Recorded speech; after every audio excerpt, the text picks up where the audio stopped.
তো আমরা আজকে যেটা দেখবো সেটা হচ্ছে যে 40 মার্কের সিপিসি থেকে আমাদের 20 মার্ক, সিআরপিসি থেকে 20 মার্ক, টোটাল 40 মার্কের এমসিকিউ।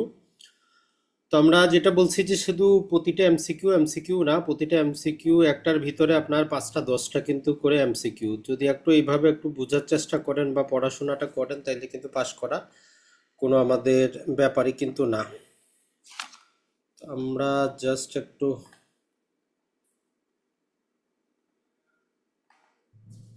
One second.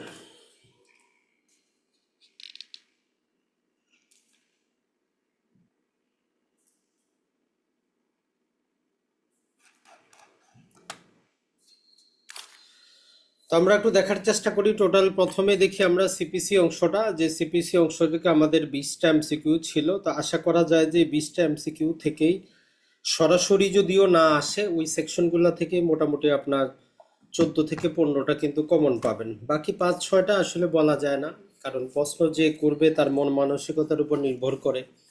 কেউ বিশ্লেষণধর্মী প্রশ্ন করতে পছন্দ করে, কেউ আপনার সরাসরি সেকশন জানতে চায়, কেউ হয়তো মূল বিষয়টা জানতে চায়। তো আমাদের দায়িত্ব হচ্ছে আমরা শুধু এই যে আজকে পরীক্ষাটা দিলেন আপনি পারেন না এটা বড় কথা না, কারণ পরীক্ষাটা দেওয়াই হয় যাতে আপনি আরো ভালো করে প্রস্তুতি নেন, এই জন্য। তো প্রথমেই আমাদের ডিগ্রি রিলেটেড যে প্রশ্নটা সেটা হচ্ছে যে under CPC degree is a define in which section, মানে হচ্ছে যে ডিগ্রিটা আসলে সিপিসির কোথায় সংজ্ঞায়িত করা আছে। তো এটা সবারই পারার কথা, কারণ হচ্ছে ডিগ্রি রিলেটেড আমাদের কোর্সে আমরা ভালো করে কিন্তু আপনাদেরকে পড়িয়েছি যে সেকশন 2 সাবসেকশন ক্লজ 2 এর মধ্যে আমাদের ডিগ্রিটা দেওয়া আছে। পাশাপাশি ডিগ্রি কাকে বলে সেটাও একটু আপনি স্মরণ করার চেষ্টা করবেন, যে ডিগ্রিটা হচ্ছে কি একদম চূড়ান্তভাবে শুনানির পরে নালিশি বিরোধীয় বিষয় সম্পর্কে বিচারকের একটা আনুষ্ঠানিক মন্তব্য, যেখানে এক পক্ষে যে কোনো এক পক্ষের চূড়ান্তভাবে অধিকার নির্ধারিত হয়, সেটাই হচ্ছে ডিগ্রি।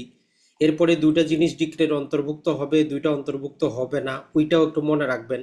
তার মানে আপনি অ্যান্সার একটাই করতেছেন ডিক্রি, কিন্তু ডিক্রি রিলেটেড আরো যে আনুষঙ্গিক এমসিকিউ গুলো আছে ওইটাও আপনার জন্য গুরুত্বপূর্ণ। যেমন একটা ছিল যে আমাদের ওয়ার্ডার 7 রুল 11-এ যেটা আমাদের খারিজ হচ্ছে সেটাও একটা ডিম ডিক্রির মধ্যে হবে। আর একটা ছিল যে আমাদের 144 ধারা যে রেস্টিটিউশন সেটাও ডিম ডিক্রির মধ্যে আসবে। এরপরে আমাদেরকে দুটা ছিল যে যেটা ডিক্রির অন্তর্ভুক্ত হবে না। তো এইরকম ভাবে যখন যে কোনো এমসিকিউ যখন আপনি দেখবেন আপনার দায়িত্ব হচ্ছে ওই রিলেটেড আর কি আছে টোটাল জিনিসটা একটু বোঝার চেষ্টা করবেন, তাহলে আশা করা যায় যে আপনার জন্য আপনি ঠেকবেন না। তো এই জন্য আমাদের 1 নাম্বার যে প্রশ্নটা, তো এটাতে শুধু আপনি সেকশন নাম্বার আমরা এখানে জানতে চাইছি, হয়তো তারা জানতে চাইতে পারে যে কোনটা ডিম ডিগ্রি কোনটা ডিম ডিগ্রি না, বা কোনটা ডিগ্রির উপাদান বা ডিগ্রির ডেফিনেশন কোনটা ঠিক আছে কিনা। তাহলে আপনার প্রথম দায়িত্ব হচ্ছে ডিগ্রি রিলেটেড বিস্তারিত আপনি মনে রাখবেন। 2 নম্বর প্রশ্ন যেটা সেটা হচ্ছে যে আমাদের টেম্পারারি ইনজাংশন। তো আপনি এইটা কিন্তু হচ্ছে যে আপনি যেমন বিল্ডিং তৈরি করেন ফাউন্ডেশনের মতো, ডিক্রিটাও একটা ওইরকম জিনিস। আর অস্থায়ী নিষেধাজ্ঞা বা টেম্পারারি ইনজাংশনটা ওইরকম একটা জিনিস। তো এখানে একদম আপনাকে সহজভাবে জানতে চাইছি যে এটা কোন ওয়ার্ডারে আছে। মাঝে মধ্যে আপনি দেখবেন যে এমসিকিউতে এরকম খুব সহজ একটা প্রশ্ন থাকে, আর যদি সেটার মধ্যে ভুল করেন কিছু তো করার নাই। তো ওয়ার্ডার নাম্বার 39 আমরা সবাই জানি, সেখানে আমাদের রুল 1 থেকে নিয়ে রুল 5A পর্যন্ত আমাদের টেম্পারারি ইনজাংশন কিন্তু আলোচনা করে। এখন আপনার যে দায়িত্ব সেটা হচ্ছে যে ওয়ার্ডার 39-এ আর কি কি আছে সেটা আপনার মনে আসতেছে কিনা। ইন্টেরাম যে ইনজাংশন বলে একটা ইনজাংশন সেখানে দেওয়া আছে। পাশাপাশি কেউ যদি ধরেন যে কোনো বাদী পক্ষ যদি বিবাদী যদি ইনজাংশন যদি সে চায় বা বাদী যদি চায়, তো সেক্ষেত্রে আপনি রদের দরখাস্ত কত ধারার অধীনে দিবেন, তো এরকম অসংখ্য নিয়ম কানুন কিন্তু আছে। তার মানে টেম্পারারি ইনজাংশন রিলেটেড যা কিছু আছে এটা আপনার জন্য গুরুত্বপূর্ণ। তাহলে আপনি যে কাজটা করেন এই ডিক্রিটা একটা বিষয় হিসাবে হ্যান্ড নোট করে রাখেন যে ডিক্রি রিলেটেড যা কিছু আছে তা আপনার জন্য গুরুত্বপূর্ণ। টেম্পারারি ইনজাংশন রিলেটেড যা কিছু আছে আপনার জন্য গুরুত্বপূর্ণ। 3 নম্বরে যেটা সেটা হচ্ছে যে রেস জুডিকাটা সম্পর্কিত প্রভিশন কোন সেকশনে দেওয়া আছে। তো এটাও কিন্তু আপনার জন্য বলবো যে আমরা এটাও একটু বিষয়ভিত্তিক আলোচনা। তো এটাও আমরা আপনার মনে থাকার কথা, যদি আপনি 1-2বারও সিপিসি পড়েন, সেটা হচ্ছে যে আমাদের সেকশন নাম্বার 11। তো যখন সেকশন 11 পড়েন সেখানে আমরা বলি যে শেষের দিকে তিনটা আমাদের উদাহরণ খুবই গুরুত্বপূর্ণ, একটা হচ্ছে 6, একটা হচ্ছে 5, একটা হচ্ছে 4। 6 বলে যে রিপ্রেজেন্টেটিভ সুটের ক্ষেত্রেও রেস জুডিকাটা প্রযোজ্য হবে। এরপরে যদি আমরা পাশে দেখি কনস্ট্রাকটিভ রেস জুডিকাটা আছে, আপনি যা চাইতে পারেন, যদি না চান আদালত ধরে নিবে, আপনার দরকার নাই। এই রকম এই যে 6, 5 এরপরে 4 নাম্বারটা দেওয়া আছে যে যদি কোনো প্রতিকার আদালত যদি না দেয়, আপনি চাইছেন আদালত দেয় নাই, ধরে নিতে হবে যে আদালত আপনাকে কোনো প্রতিকার দিচ্ছে না। তার মানে রেস জুডিকাটা যেটা শুধু সেকশন নাম্বার না, টোটাল কনসেপ্টটাই আপনার জন্য গুরুত্বপূর্ণ। তাহলে এই 4টা আপনি কিওয়ার্ড আকারে মনে রাখেন, সবসময় এগুলো চিন্তা করবেন যে এটার ভিতরে আর কি কি আছে। এরপরে প্লেইন সম্পর্কিত কোনটি মিথ্যা। তাহলে প্রশ্নটা হচ্ছে যে আপনার কাছে মিথ্যা জানতে চাইছে, তাহলে সত্যটা আপনি চিন্তা করেন। তো আমরা যদি প্লেইন বা আরজি দেখি, অর্ডার আমাদের 7-এ দেওয়া আছে, তো এটা সত্য। সমনের সাথে প্লেইন্টের কপি দিতে হয়, এটাও সত্য। As per the section 26 of CPC প্রতিটি সুট আরজি দাখিলের মাধ্যমে করতে হয়, এটাও সত্য। তার মানে প্লেইন্টে আইনের ধারা লেখা বাধ্যতামূলক, তো এটা হচ্ছে আমাদের মিথ্যা। আরজিতে আমাদের আইনের ধারা দিতে হয় না, যে আমি কত ধারায় প্রতিকার পাবো এরকম কিছু আরজিতে লিখতে হয় না, তাইলে এটা হচ্ছে আমাদের মিথ্যা। এখন এই প্রশ্নটার অ্যান্সার করতে গেলে আপনার তো এই 3টা একদম 100% কনফার্ম থাকতে হবে। তাহলে আরজি রিলেটেড আমরা বেশি কিছু কিন্তু আপনাদের পড়াই নেই, সেখানে আমরা বারবারই বলছি যে সমনের সাথে আরজির কপি দিতে হবে। আর সেকশন 26 বলে যে প্রতিটা মামলায় কি করতে হবে, আরজি দাখিলের মধ্যে সাবমিট করতে হবে। তাহলে এই প্লেইনটাও আপনার জন্য একটা কিন্তু কনসেপ্ট, তাহলে এই আরজি বা প্লেইন রিলেটেড যা কিছু পাবেন আপনার জন্য গুরুত্বপূর্ণ। এরপরে চলে আসি আমরা সিপিসি সেকশন 9, তারা জানতে চাচ্ছে যে আসলে সেকশন 9টা কি নিয়ে আলোচনা করে, ডিল কি নিয়ে করে। তো মূলত এখানে আমরা যদি দেখি, সেখানে আমাদের সিভিল কোড জুরিকডিকশন নিয়ে আলোচনা করে। তো আমরা কি জানি, আইনে 3 প্রকারের জুরিকডিকশন আমাদের আছে। একটা হচ্ছে টেরিটোরিয়াল জুরিকডিকশন, একটা হচ্ছে আমাদের পেকুনারি জুরিকডিকশন, আর একটা হচ্ছে যে আমাদের এই যে সাবজেক্ট ম্যাটারগত জুরিকডিকশন। তাহলে 9 নাম্বারটা আমাদের কি করে, সিভিল কোডের জুরিকডিকশন নিয়ে আলোচনা করে, যে প্রতিটা মামলাই শুনবে যতক্ষণ পর্যন্ত তাকে বারণ করা না হচ্ছে এক্সপ্রেসলি অর ইমপ্লাইডলি। এই 9 নম্বর ধারাটা আপনার জন্য গুরুত্বপূর্ণ। তো আশা করি যে এটা ভুল করার কোনো কথাই না, যদি আপনি বেসিক জিনিসটাও পড়েন। প্রতিটা প্রশ্নই কিন্তু একদম আপনার মূল কনসেপ্ট থেকেই করা আছে, আপনার ভিতরে একটাও দেওয়া নাই। এখন এইগুলোর মধ্যে যদি আপনার কনফিউশন থাকে, তাহলে আপনার প্রস্তুতি ভালো না, আরেকটু প্রস্তুতি নিতে হবে। 6 নম্বরে হচ্ছে যে বিবাদীর প্রতি সমন জারির কোন আদেশের অধীনে। এটার মধ্যে আপনার একটা কনফিউশন লেগে যাবে। দেখেন, সমন দুই জন্য ইস্যু করা হয়, একটা হচ্ছে বিবাদীর জন্য, একটা হচ্ছে সাক্ষীর জন্য।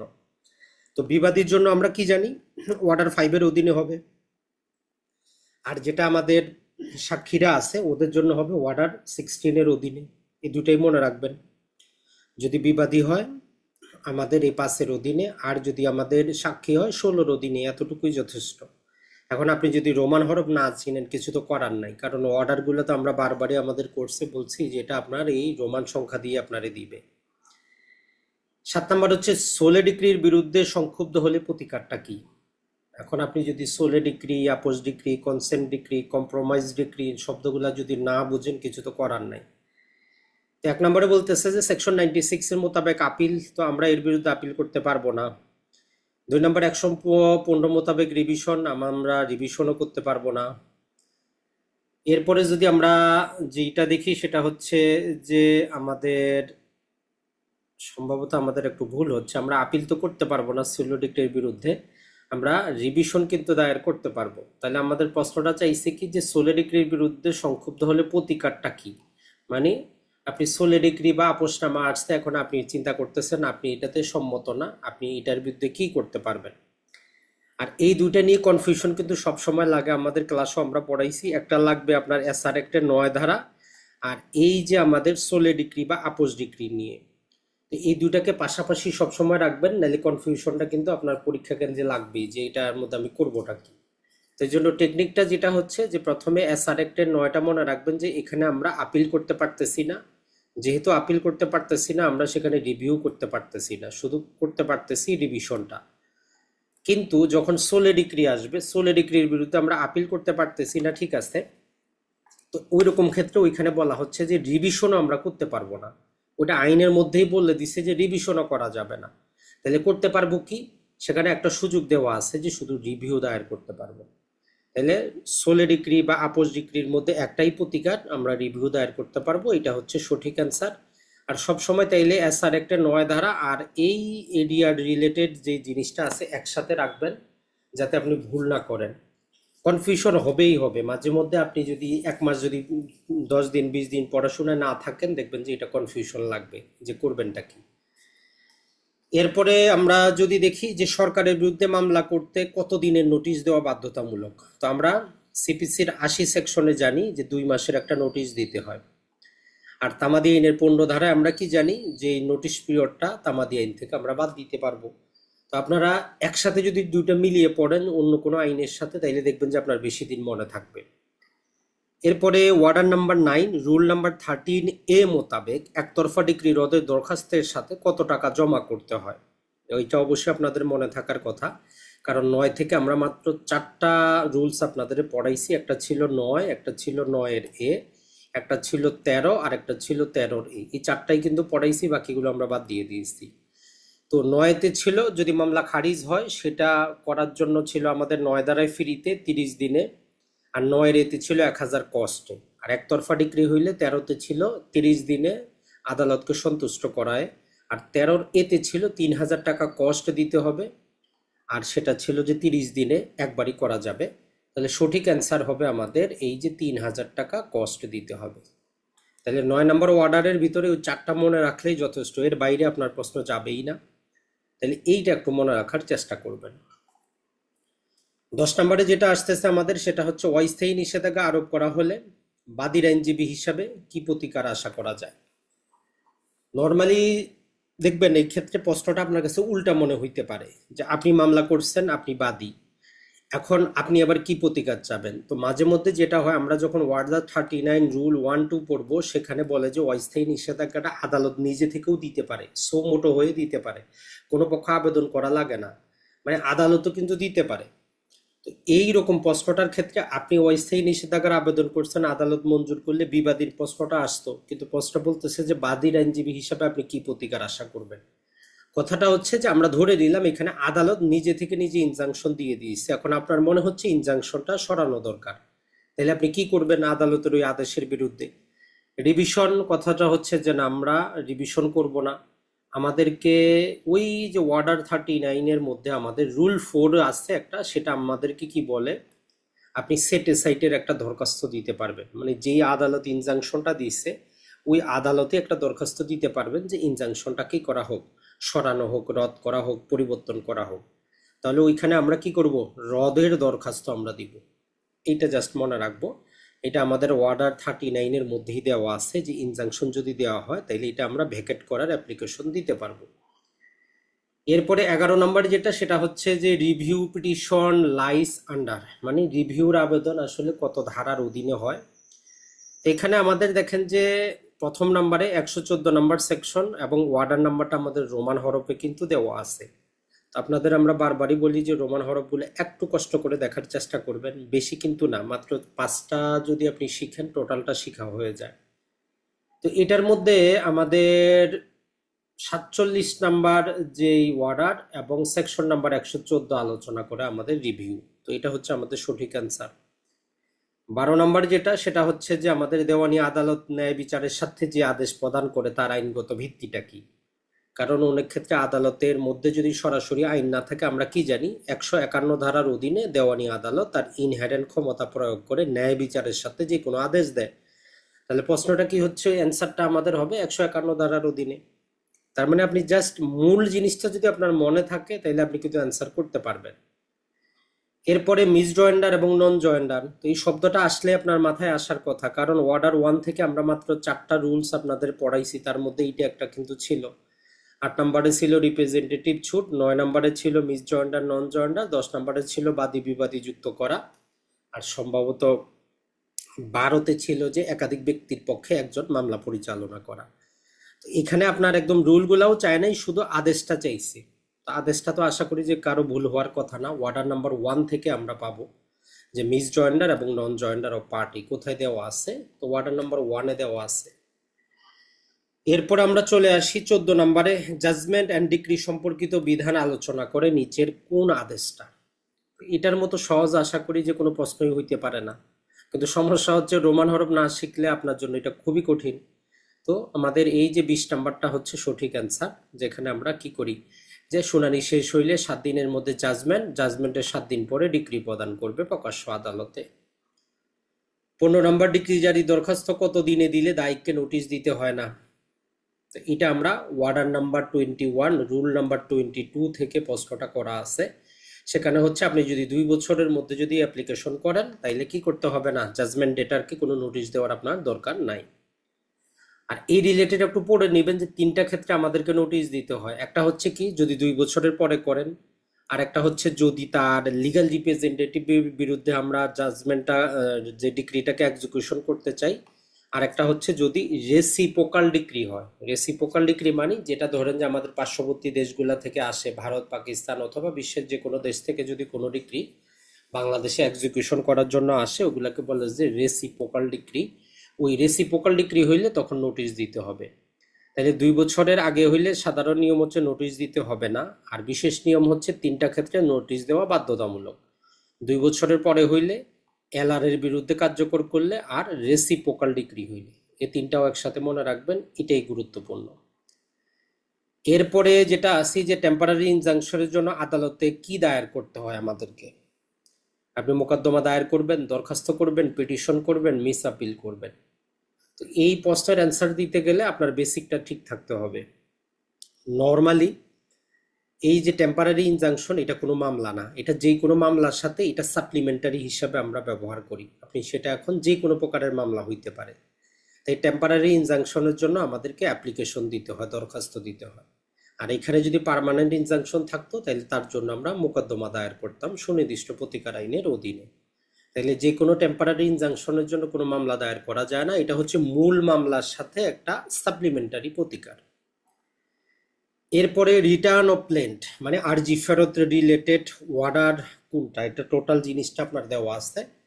তো আমরা রিটার্ন অফ প্লেন্ট ক্ষেত্রে যেটা জানি, আমাদের ওয়ার্ডার নাম্বার আমাদের হচ্ছে যে 7 থেকে আমরা দুটা জিনিস আপনাদেরকে পড়াইছি, একটা হচ্ছে 10, একটা হচ্ছে 11।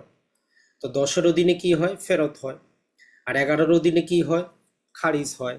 তো 10-এর প্রতিকারও আপনাদেরকে আমরা পড়াইছি, 11-এর প্রতিকারটাও পড়াইছি তামাদি আইনের সাথে, সম্ভবত ওইটা অন্য বেসে ছিল। তো এই দুটো আপনার জন্য গুরুত্বপূর্ণ, ওয়ার্ডার 7 রুল 10, ওয়ার্ডার 7 রুল 11, এই দুটোই আপনি মনে রাখবেন, বাকিগুলো আপনি ভুলে গেলেও সমস্যা নেই। এরপরে 18 নম্বর, আদালতে কোনো দাবির বিপরীত, আদালত যদি কোনো দাবির বিপরীতে নীরব থাকলে তা দেওয়া হয়নি বলে ধরা হয় কোন ধারার অধীনে।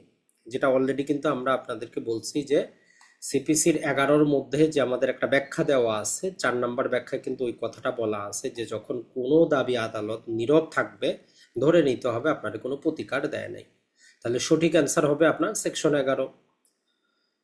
এরপরে 19 নাম্বার হচ্ছে ইস্যু ফ্রেমের কত দিনে চূড়ান্ত শুনানি শুরু করতে হবে। তো এটার মধ্যে কনফিউশন লাগবেই। তো এটা হচ্ছে আমাদের 120 দিন কর্মদিবস না। আর যখন আমরা ওই যে চূড়ান্ত শুনানি পিএসটা হবে আমাদের কর্মদিবস। তাহলে দুইটা একসাথে মনে রাখবেন, ইস্যু ফ্রেম থেকে 120 দিন হচ্ছে নর্মাল দিন, আর চূড়ান্ত শুনানি যখন শুরু হবে 120 দিনে শেষ করতে হবে, ওইটা হচ্ছে কর্মদিবস। আর রায়ের আগে বিবাদীকে গ্রেফতার করে কতদিন জেলে রাখা যায়। তো এটা আমরা যখন 38 নাম্বার আদেশ যখন আপনি পড়বেন ওইখানে দেওয়া আছে, রায়ের পূর্বে অ্যাটাচ এবং যে অ্যারেস্ট এবং অ্যাটাচমেন্ট রিলেটেড ওইখানে পড়লে দুইটা আমরা পাবো, একটা হচ্ছে 6 সপ্তাহ, একটা হচ্ছে 6 মাস। তাহলে এখানে আমাদের সঠিক অ্যান্সার হচ্ছে 6 মাস। রায়ের পূর্বেই ব্যক্তিকে গ্রেফতার করে ম্যাক্সিমাম 6 মাস আদালত কারাগারে রাখা যায়। তো আজকে যে 20টা আপনি এমসিকিউ দেখলেন, মনে রাখবেন যে 20টা এমসিকিউ না, এই 20টা থেকে আপনি আরো 200টা এমসিকিউ বানাইতে পারবেন। তো এই জিনিসগুলো যাতে আপনার মনে থাকে। তো এটা ছিল আমাদের সিপিসির অংশ। এখন আমরা তাহলে দেখার চেষ্টা করি সিআরপিসি। তো সিআরপিসিতে আমাদের সর্বপ্রথম প্রশ্ন যেটা, সেটা হচ্ছে সেকশন 54 অনুযায়ী কোনো নির্দিষ্ট অভিযোগ ছাড়া শুধু সন্দেহে কাউকে গ্রেফতার করলে গ্রেফতারটি কি বৈধ হবে কিনা। আমরা এই প্রশ্নের অ্যান্সার দিতে গেলে অবশ্যই তাহলে 54 ধারা সম্পর্কে আপনার কি থাকতে হবে, অবশ্যই একটু স্বচ্ছ ধারণা থাকতে হবে যে সেকশন 54-এ পুলিশ কেন গ্রেফতার করে।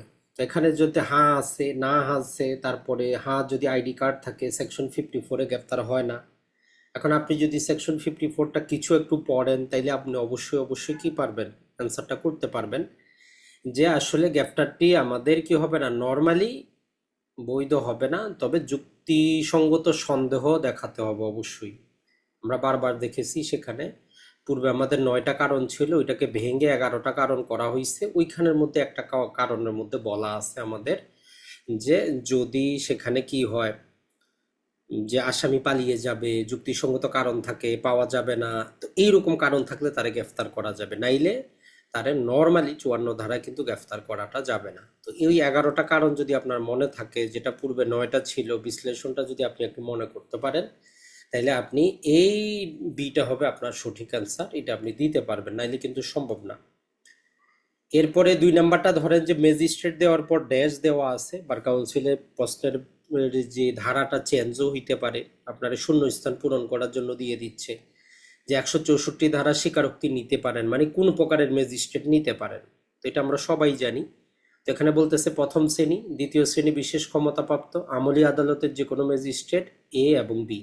তাহলে সঠিক অ্যান্সার হচ্ছে এ এবং বি। আমরা কি জানি, ম্যাজিস্ট্রেট অফ ফার্স্ট ক্লাস এবং স্পেশালি ক্ষমতাপ্রাপ্ত সেকেন্ড ক্লাস। তাহলে এ এবং বি হবে সঠিক অ্যান্সার। একই রকম ভাবে আপনি রিমান্ডের ধারাটাও এটার মধ্যে একসাথে লিখে দেন, ওই রিমান্ডও ওই ম্যাজিস্ট্রেট অফ ফার্স্ট ক্লাস এবং সেকেন্ড ক্লাস স্পেশালি ক্ষমতা পাইলে উনি দিতে পারে। এরপরে যদি আমরা দেখি যে এফআইআর 5 দিন পরে করা হলো, দেরির কোনো ব্যাখ্যা নাই, এফআইআর কি বাতিল হবে কিনা। থানার মধ্যে আপনি দেখলে যে মাঝে মধ্যে দেখবেন যে প্রতিটা এফআইআর এর মধ্যে লেখা থাকে যে ঘটনার এতদিন পরে কেন, তো ওইখানে লেখা থাকে যে দেরির কেন কোনো ব্যাখ্যা নাই বা দেরি এই কারণে হয়েছে, এরকম একটা প্রতিটা এফআইআর এর মধ্যে লেখা থাকে। এখন এর আইনগত যদি ভিত্তি আমরা দেখি, আসলে আইনগত এটার কোনো ভিত্তি নাই। এফআইআর দেরিতে কেন হইলো এটার কোনো দরকার নেই। এফআইআর হচ্ছে একটা সংবাদ মাত্র, একটা অপরাধ সংগঠিত হয়েছে, আপনি জাস্ট সংবাদ দিলেন। তো এখানে বলতেছে যে এফআইআর বাতিল হবে কিনা, তো কথা হচ্ছে যে না, এফআইআর বাতিল হবে না, কারণ ফৌজদারি অপরাধের কোনো টাইম লিমিট নাই। আপনার বেসিকটা যদি ঠিক থাকে যে একটা ফৌজদারি অপরাধ আপনি 30 বছর পরেও আপনি এফআইআর দায়ের করতে পারেন। তো আপনি যদি দেরির কারণ ব্যাখ্যা দিতে না পারেন, এর কারণে এফআইআর বাতিলের কোনো আইনগত সুযোগ নাই। তো আপনি যদি ব্যাখ্যা দিতে পারেন ভালো, কিন্তু ওই ব্যাখ্যা না দিতে পারলে যে আপনার এফআইআর বাতিল হবে এটার আইনগত কোনো ভিত্তি নাই, তাই এফআইআরটা বাতিল হবে না। এরপরে 4 নাম্বারটা দেখেন, পুলিশ ফাইনাল রিপোর্ট দিয়ে দিল, যে কোনো আসামির বিরুদ্ধে তদন্ত করে পুলিশ রিপোর্ট সাবমিট করলো, কিন্তু বাদী আপত্তি করলো, যিনি নালিশকারী ছিলেন উনি আপত্তি করলো, তাহলে ম্যাজিস্ট্রেট এখন কি করতে পারবেন? একটা পুলিশ রিপোর্ট সাবমিট হওয়ার পরে ফাইনাল রিপোর্ট মানেটা কি? তাইলে এটা আপনার মনে হবে যে আসামি কোনো অপরাধ করে নাই। যদি চার্জশিট দিত তাইলে অপরাধ হয়েছে, এটা আমরা জানি। তাহলে এখন ম্যাজিস্ট্রেট সাহেব যেটা করতে পারেন, তো এখানে হচ্ছে যে ফাইনাল রিপোর্ট অবশ্যই গ্রহণ করতে হবে, তো এটা ম্যাজিস্ট্রেটের জন্য বাধ্যতামূলক না, উনি চাইলে রিজেক্টও করতে পারেন, তাইলে এটা অ্যান্সার হবে না। শুধু পুনঃতদন্ত দিতে পারেন, তো যদি এখানে শুধু শব্দটা না থাকতো তাহলে আমরা এটা সঠিক অ্যান্সার ধরে নিতাম, বলতো যা অন্য কোনো সংস্থা দিয়ে তদন্ত করাইতো। তো 190 সাবসেকশন 1 সাবক্লজ সি এর অনুযায়ী কগনিজেন্স নিতে পারেন, তো এটা হচ্ছে সঠিক অ্যান্সার। ম্যাজিস্ট্রেটের কাছে ক্ষমতা আছে, চাইলে উনি অ্যাকসেপ্ট করতে পারেন, চাইলে রিজেক্ট করতে পারেন, চাইলে মামলা আমলে নিতে পারেন, 3টা ক্ষমতাই তার কাছে আছে। তাহলে সঠিক অ্যান্সার হবে সি, উনি কি করতে পারবেন, মামলাটা কগনিজেন্সে নিতে পারবেন।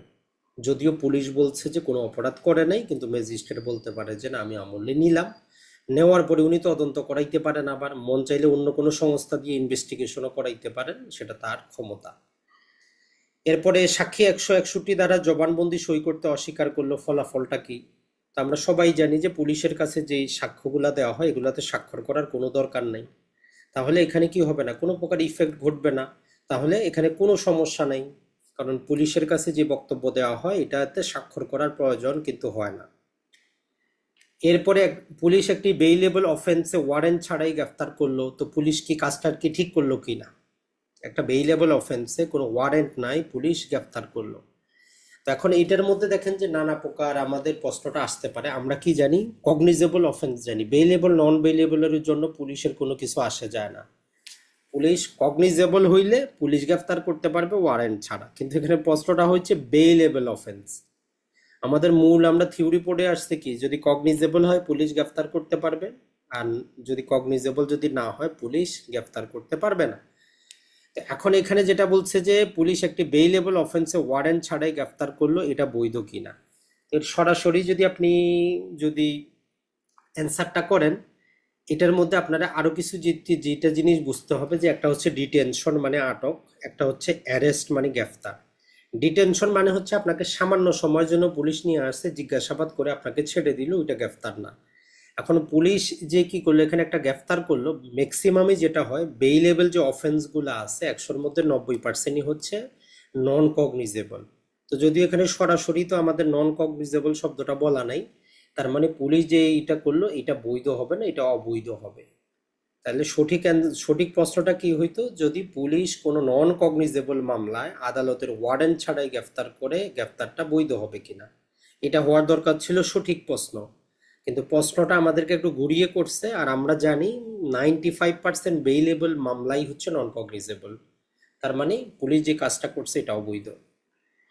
এরপরে যদি দেখি আমরা 7 নম্বর, অভিযুক্ত পুলিশকে স্বীকারোক্তি দিল, এটি আদালতে প্রমাণ হিসাবে নেওয়া যাবে কিনা।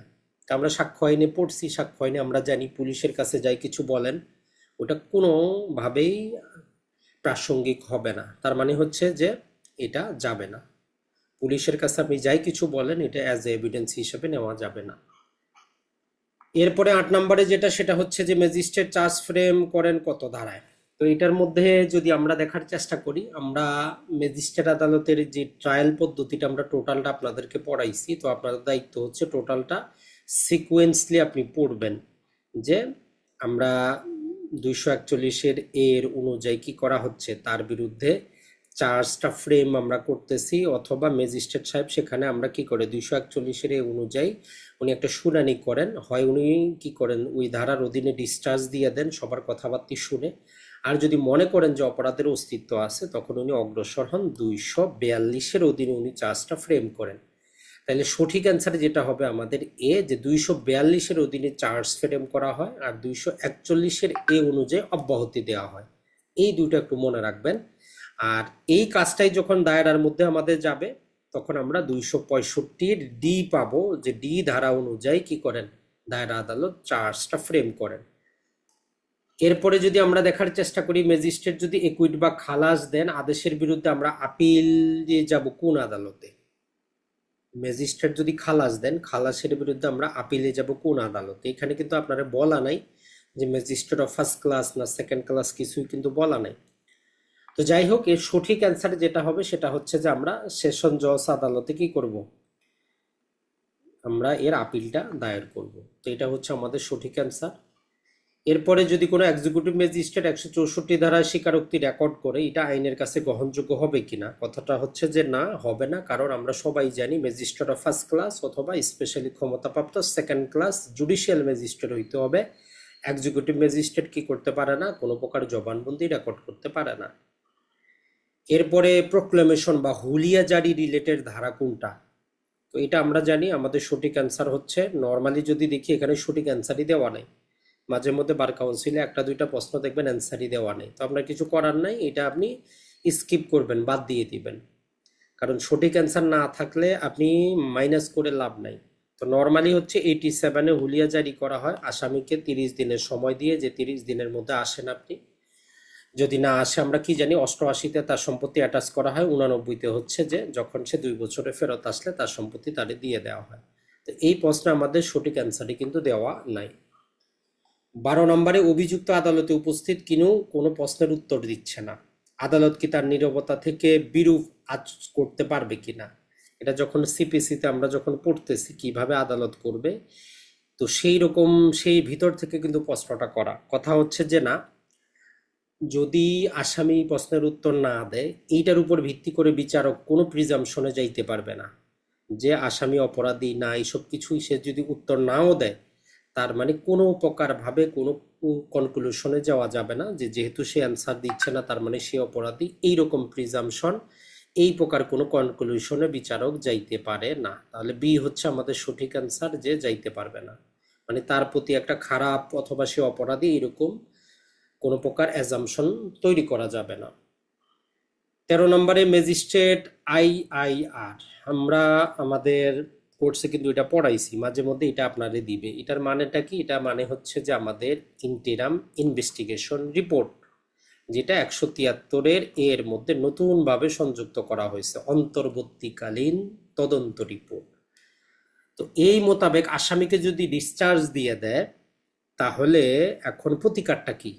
তো এখানে প্রতিকার হচ্ছে আপনি রিভিশন দায়ের করবেন, কিছু করার নাই। তাহলে যদি অন্তর্বর্তী রিপোর্টের উপর ভিত্তি করে আসামিকে ম্যাজিস্ট্রেট সাহেব ডিসচার্জ করেন, আপনি ওই ডিসচার্জের বিরুদ্ধে আপনি রিভিশন দায়ের করবেন দায়রা আদালতে। এটাই হচ্ছে আপনার। আর এই ধারাটা গুরুত্বপূর্ণ, 173-এর এটা ভালো করে পড়ে রাখবেন, এটা আমাদের জন্য গুরুত্বপূর্ণ ধারা।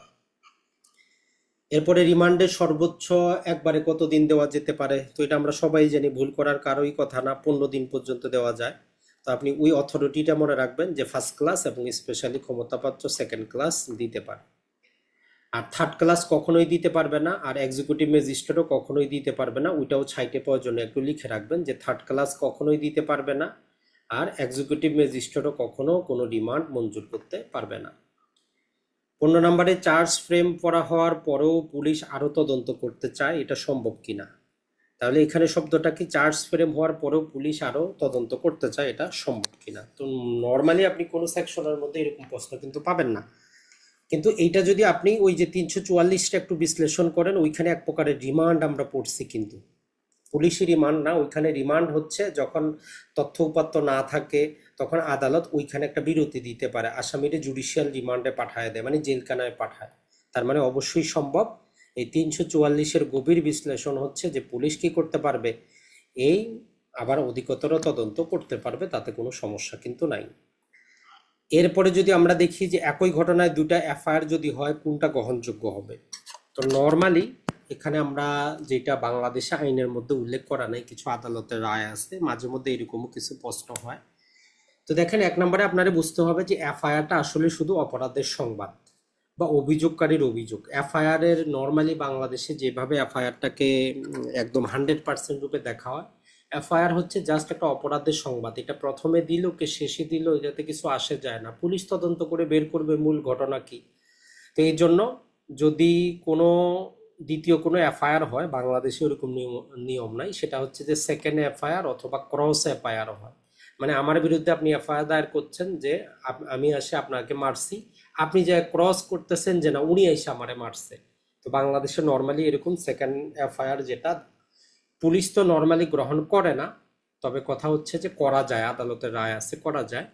তো এইখানে আমাদের সঠিক অ্যান্সার হবে যে প্রথমটাই গ্রহণযোগ্য হবে, এটা হবে সঠিক অ্যান্সার। আর বেসিকটা মনে রাখবেন যে এফআইআর হচ্ছে জাস্ট একটা অপরাধের সংবাদ, এটা চূড়ান্ত কোনো জিনিস না। এটা পুলিশ তদন্তের পরে বের করবে কে মূল অপরাধী, কে আগে এফআইআর দায়ের করলো, কে পরে দায়ের করলো, এটার উপর মামলার কোনো কিছুই নির্ভর করে না, এটা মনে রাখবেন। যদি প্রশ্নটা এরকম থাকতো যে দুটো এফআইআর দায়ের হয়েছে, এখন কোনটার উপর ভিত্তি করে মামলা চলবে, তো এইগুলো কোনো ভিত্তি হইতে পারে না, কারণ এফআইআর জাস্ট একটা অপরাধের সংবাদ। মূল জিনিসটা নির্ভর করবে পুলিশ তদন্তে কি পাচ্ছে, এভিডেন্স পাচ্ছে কিনা তার উপর। তাহলে এখানে আমাদের সঠিক অ্যান্সার হচ্ছে এ।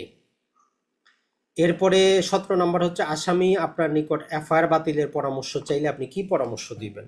আপনি অ্যাডভোকেট হচ্ছেন, পরীক্ষা দিচ্ছেন, আসামি এসে বলতেছে যে আমার তো গ্রেফতার করছে, এফআইআর হয়েছে, আপনি এটা বাতিল করায় দেন। এখন আপনার এই যে ক্রিয়েটিভ প্রশ্নটা, এইটা কিন্তু আপনার অ্যান্সারটা করতে হবে যে আপনি এখন কি করবেন। তারা বলবেন যে না বাতিল করা যাবে না, অপেক্ষা করি, তদন্ত রিপোর্ট পাই, তারপরে আবেদন করব, না দায়রা জজের কাছে বাতিলের আবেদন করবেন, না হাইকোর্টে আপনি কোয়াশমেন্ট করবেন। তো এটা যদি আপনি আইনটা ভালো করে পড়েন, আমরা বারবারই আমাদের কোর্সে পড়াইছি, 561 অনুযায়ী আমরা কোয়াশমেন্টের জন্য আবেদন করি। কোয়াশমেন্ট মানে যে কোনো একটা মামলা, যে কোনো একটা নথি, যে কোনো একটা প্রসিডিং, যে কোনো একটা আমাদের ক্রিমিনাল প্রসিডিংকে প্রথম দিন থেকে শেষ করে দেওয়া, এটাকে বলে যে কর্তন করা বা কোয়াশমেন্ট, একটা ল্যাটিন টার্ম। তাহলে সঠিক অ্যান্সার হচ্ছে হাইকোর্টে কোয়াশমেন্টের আবেদন করবেন আপনি, এটা হচ্ছে আপনার সঠিক অ্যান্সার। এরপরে আমরা যদি দেখি, নিচে 4টা সেকশন দেওয়া আছে, তো এইখানে আপনি কতটুকু পড়াশোনা করছেন তার গভীরতা কিন্তু এখান থেকে আসবে, যে নিচের কোন ধারার ক্ষমতা শুধু হাইকোর্ট প্রয়োগ করতে পারে। তো নর্মালি আপনি যদি এই সেকশনগুলো যদি একটু ধারণা থাকে, তাইলে আপনি দেখেন নিজে অ্যান্সারটা বের করতে পারবেন যে 167 থেকে রিমান্ড শুনানি তো কে করে, ম্যাজিস্ট্রেট করে, তার মানে এটা হাইকোর্টের জন্য এক্সক্লুসিভ না। এরপরে 497-তে কি হয় আমরা সবাই জানি, সেখানে আমাদের যেই জামিন অযোগ্য মামলা, জামিনের শুনানি হয়, কে করে, ম্যাজিস্ট্রেট করে। আর 100 ধারা আমরা সবাই জানি কি হয়, যে এখানে মিনি রিট আমরা বলি যে ম্যাজিস্ট্রেট আদেশ দেয়, তার মানে 3টা ধারাই ম্যাজিস্ট্রেট ব্যবহার করতেছে। শুধু পারে না কোনটা, এই যে 561 এটা এক্সক্লুসিভলি শুধুমাত্র হাইকোর্ট ব্যবহার করতে পারে। ফৌজদারি মামলায় আমরা বারবারই বলছি যে ফৌজদারি মামলায় ইনহেরেন্ট ক্ষমতা শুধু হাইকোর্টের আছে, আর কারো নাই। তাহলে এই প্রশ্নটা আসলে আপনি যদি এই তিনটা যদি একটু বুঝে পড়তেন তাহলে আপনি নিজে অ্যান্সার করতে পারতেন যে 167ও ম্যাজিস্ট্রেট ব্যবহার করতেছে, 497ও করতেছে, 100 করতেছে, শুধু পারতেছে না 561 রে। এরপরে আসি আমরা 19 নাম্বার, স্ত্রী পরকীয়া করলে এই মামলা কে দায়ের করতে পারবে। 195 থেকে 199 পর্যন্ত যদি আপনি একটু ভালো করে পড়েন আপনি কিন্তু সেখানে জানেন যে কোন মামলা কে দায়ের করতে পারবে। কগনিজেন্সে নেওয়ার আগে কিছু বাধ্যবাধকতা আছে। কথাটা হচ্ছে যে ওই মহিলার স্বামীই শুধু মামলা করতে পারবে, অন্য কেউ কিন্তু মামলা দায়ের করতে পারবে না। সর্বশেষ, অভিযুক্ত পলাতক বিচারের জন্য কয়টি পত্রিকা আমাদেরকে প্রক্লেমেশন বা হুলিয়া দিতে হবে। তো পূর্বে এটা দুইটা ছিল, এখন হচ্ছে একটা, কিন্তু সমস্যা হচ্ছে আপনার একটা বলছে, দুইটা বলছে, একটা বাংলা বলছে, যে কোনো একটা পত্রিকা বলছে, তো আপনার কনফিউশন কিন্তু এখন সৃষ্টি হয়েছে। এই জন্য যেটাই পড়বেন একটু স্বচ্ছ ধারণা নিয়ে আপনারে পড়তে হবে যে আপনাকে যে কোনো একটা বাংলা পত্রিকায় দিতে হবে। পূর্বে ছিল দুইটা, এখন হয়েছে একটা। এই জিনিসটা একটু মনে রাখবেন। তো এইটা ছিল টোটাল আমাদের 40টা এমসিকিউ। আশা করি আপনারা যদি মূল বিষয়গুলো যদি একটু ভালো করে পড়ার চেষ্টা করেন, বোঝার চেষ্টা করেন, এমসিকিউতে পাস করা কিন্তু অতটা কঠিন না, কিন্তু চর্চায় থাকতে হবে।